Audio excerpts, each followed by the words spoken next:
आप लोगों को बताना चाहती हूँ कि सोशल मीडिया के माध्यम से आप सभी ने देखा, हमने भी देखा और अलग अलग तमाम तरीके के जो भी सोर्सेस हैं उनसे पता चला।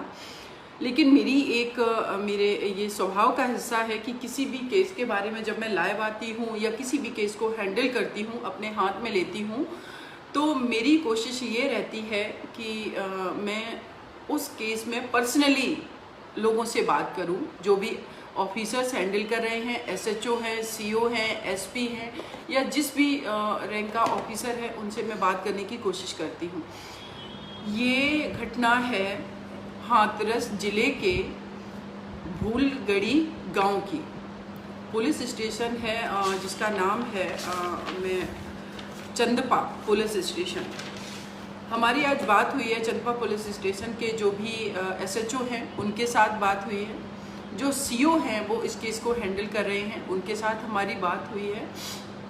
और ये जो बेटी है जिसके साथ ये हीनियस क्राइम हुआ, उसका गला दबाया, उसको मारने की कोशिश की गई और उसकी जीभ भी जो है वो करीब करीब मतलब हम कहेंगे कि कटी नहीं है, लेकिन बोलने में वो अक्षम है। जीभ उसकी काफ़ी डैमेज हो गई और उसके साथ रेप किया गया। आगे एसएचओ का कहना था, हमारी जब बात हुई कि आगे बेटी ने नहीं बताया रेप हुआ, लेकिन बाद में उसका जो भी डीडी उन्होंने किया, स्टेटमेंट लिया, तो उसमें ये चीज़ बेटी ने बताई कि उसके साथ इन 4 लड़कों ने रेप किया, उसको किडनैप किया, उस बच्ची के साथ रेप किया, उसको जान से मारने की कोशिश की। और इस जो भी ये एफआईआर दर्ज हुई है इस केस में, उसमें जो मुकदमा है वो 307 धारा आईपीसी की 307, 354 और 34 SC ST एक्ट लगा है, क्योंकि ये बेटी जो है वो दलित समाज की बेटी है, तो ये एक्ट भी लगा है। अभी तक की जो अपडेट है वो आप लोगों को मैं बता रही हूँ कि जो भी 4 लड़के हैं उनको अरेस्ट किया जा चुका है।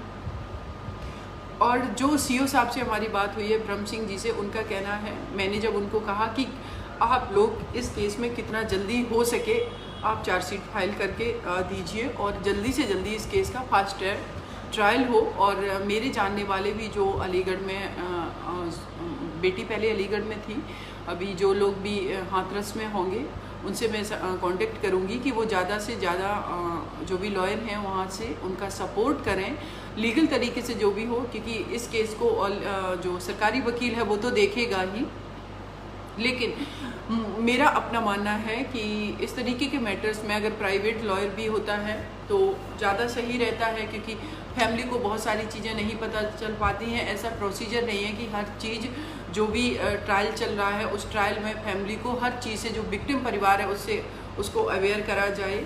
और बहुत सारे जो सरकारी एडवोकेट होते हैं वो ठीक से बात तक नहीं करते हैं, लोगों को पता नहीं चलता है। तो जब प्राइवेट एडवोकेट रहता है तो उसकी भी बात सुनी जाती है, वो सारी चीज़ों को अपडेट रखता है और कहीं पर भी कुछ भी डाउटफुल चीज़ें होती हैं तो उसको भी अपना आर्गूमेंट करने का अधिकार होता है।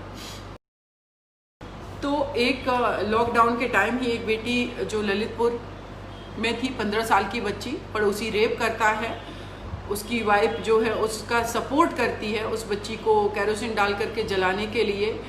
बहुत ही मुश्किल से उन लोगों को मैं अरेस्ट करवा पाती हूँ, करीब 1 महीने मुझे लग जाता है सिर्फ फ़ोन पर बात करके। मैनपुरी में हॉस्टल में एक जो भी नवोदय विद्यालय होता है उस हॉस्टल में बच्ची फांसी लगा करके फांसी पर पंखे से लटकी पाई जाती है।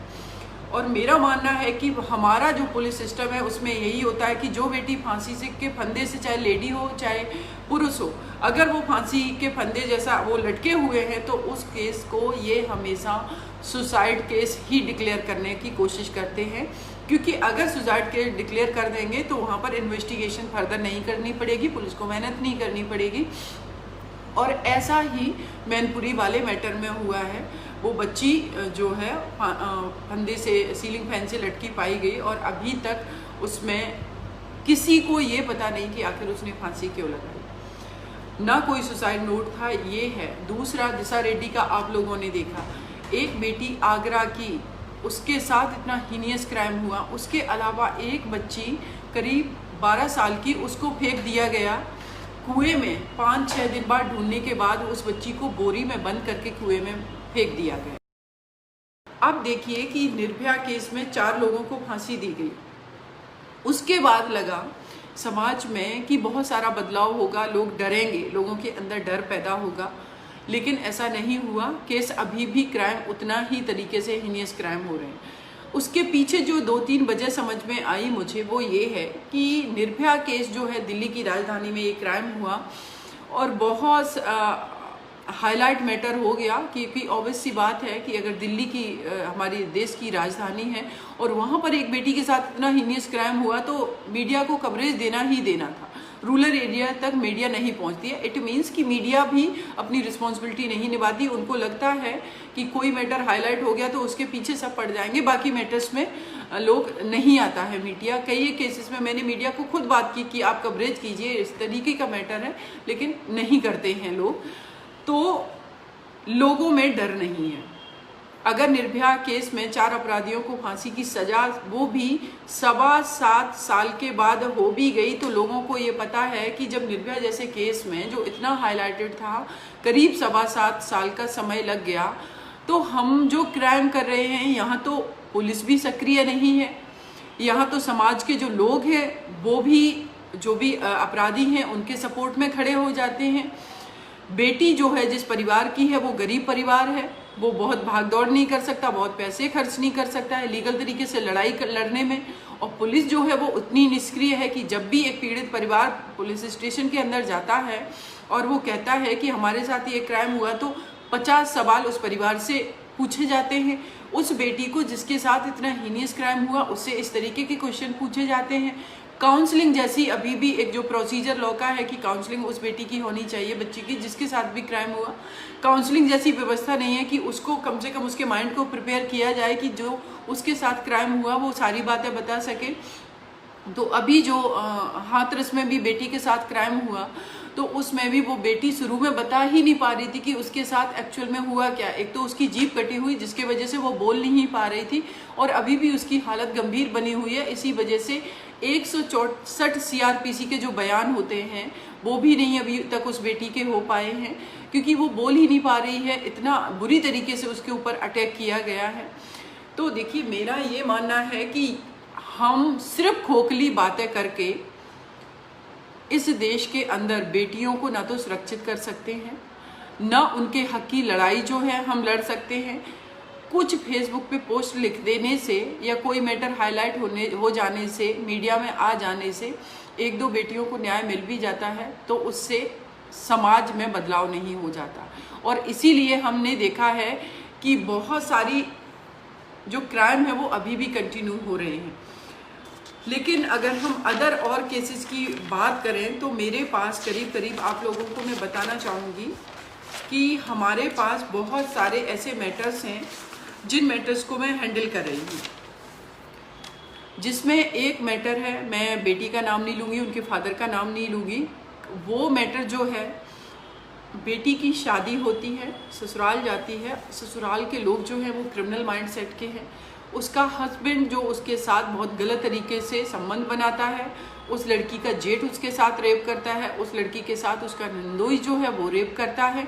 और उसके बाद कोरोना हो जाता है, वो लोग FIR दर्ज नहीं करा पाते क्योंकि उत्तर प्रदेश के रहने वाले, दिल्ली में ये क्राइम हुआ।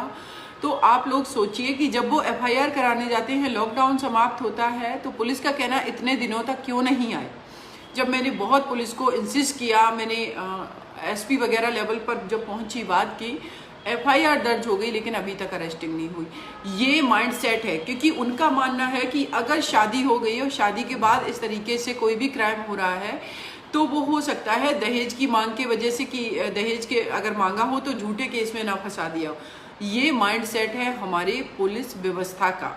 अब इसमें बदलाव कैसे हो, इसके लिए देखिए, मेरा जो सबसे पहले मानना है कि आप किसी भी केस में सजा मैक्सिमम करने की जगह आप केस को फास्ट ट्रैक कीजिए।